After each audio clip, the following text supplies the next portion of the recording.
Good evening, this is the Oscar expert here with Brother Bro, and the Ford vs. Ferrari trailer just dropped. It just zoomed into the starting gate. This movie is on many Oscar radars. It's a $100 million budget racing movie starring Christian Bale and Matt Damon, directed by James Mangold, who did Walk the Line, Logan, 3:10 to Yuma. He's never made it into that Best Picture lineup, but this movie looks like it has a chance. It's on the tip of Oscar tongues. We're really curious to see what's going on here. Let's play the trailer. Oh, that's nice. You got some good cinematography right here. It's the perfect lap. Most people can't. He's doing his regular accent. Is it? I don't know. Shelby. No. Sound. Whatever Editing. it is, Shell. No. Of course they're playing this fucking song. It's in every goddamn trailer. Good buddy movie, maybe? I mean, the racing scenes are going to be fucking good. That's what we can guarantee. The visual effects look good, too. So what we're looking at here is a racing drama. And you got some high-caliber actors. If it's an entertaining crowd hit that also does well with the critics, it could be the crowd-pleasing Oscar contender of the year. Well, hold on now, Justin. What movie is most similar to this? It's obviously Rush, right? Yeah. How many nominations did Rush get? Zilch.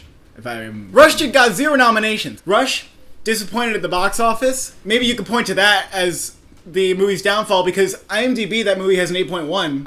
It did really well with audiences. They loved the movie. Couldn't even get those sound nominations. I feel like this movie with the $100 million budget is maybe banking a little more on making some money. It's going for that big Hollywood classic Oscar contender right now. Yeah, I just think that it's going to have a hard time standing out as an important movie.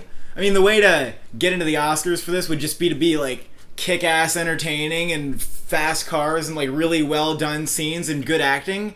Other than that, like, there's not a need for this story, and it's going to be kind of hard making the case for why we need to nominate this movie, I think. Will people be able to relate this movie to modern topics that we're dealing with? No, not really. And that's not to say that no movies get in like that. A Star is Born had nothing to do with I also that. think Bohemian Rhapsody, part of the reason people liked it, were they were just like, it doesn't matter that it doesn't matter. It's just a fun movie. And so obviously you can get that reaction, but it has to be like exceptionally crowd pleasing. So we're just gonna have to see what happens if the audiences like it. If the critics can get on board too, that's obviously fantastic. I don't see this movie being shut out the way that Rush was. Yeah, I don't really know what happened there. I think it would get editing and sound nominations pretty easily, from my estimation. I don't know about the actors. I feel like Matt Damon is going to have a hard time getting in there just because, like, if he's lead, it's hard. People have a hard time not seeing him as Matt Damon in a lot of things. And he still got nominated for The Martian. Christian Bale, actor. if he's in supporting, has a really good chance, it seems like. Whoever they decide to put in supporting is going to have, like, a good chance, but it seems like it's going to be harder for one of them to get, like, actor.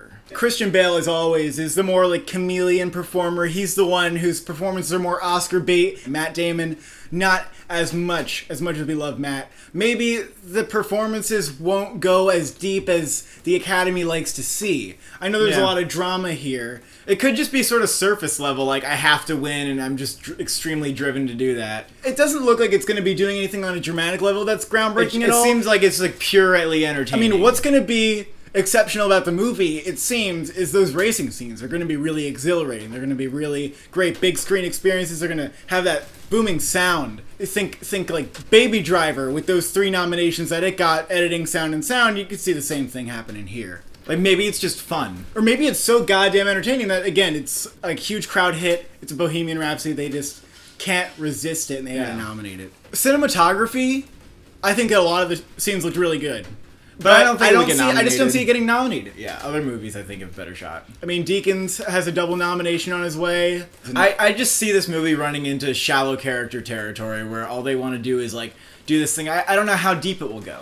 I think it's more like, I'm just saying the writing. The performances will be good, but, like, from the trailer, it doesn't seem like this is at the top of my list. Because I saw a lot of more, like, entertainment going for, like, action and crowd-pleasing, rather than, like, heavier drama with, like, period atmosphere. So I'm going to, I'm putting, like, hover it around 10, maybe 10 to 15 right now on my list. It just has a harder case to build for why it's important than other movies. What nominations do you think Ford and Ferrari is going to get in the next Oscars?